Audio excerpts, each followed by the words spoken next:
ሁኔታዎች ተስፋ ለማስቆረጥ ወደ ሕይወትህ ሲመጡ ሦስት ነገሮችን አስብ።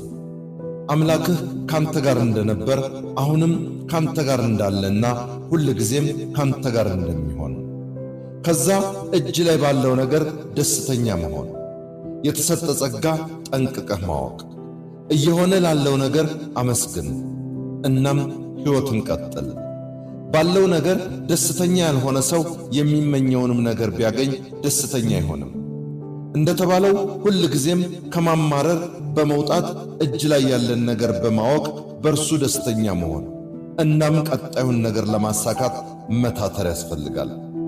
የሕይወት ውጣ ውረድህን ካንተ ውጭ ማንም አያስተካክልልህም። ስለዚህ የወደፊቱን የተሻለ ለማድረግ ዛሬ ላይ ያለህበትን ሁኔታ በቅጡ ተረዳው። ከዛ ነገን የተሻለ ለማድረግ ይቻልሃል። በሕይወት ትልቁ ድክመት ተስፋ መቁረጥ ነው። ሕይወት የትግል ጉዞ ናት። ተስፋ ያልቆረጠ በእርግጠኝነት ያሰበበት ይደርሳል። አንድ ነገር በእርግጠኝነት መናገር የሚቻለው ሕይወት ሁል ጊዜ ሁለተኛ ዕድል እንደምትሰጥ ነው። እርሱም ነገ ይባላል። የዛሬ መውደቅህ ስኬታማ ላለመሆንህ በፍጹም ምስክር አይሆንም።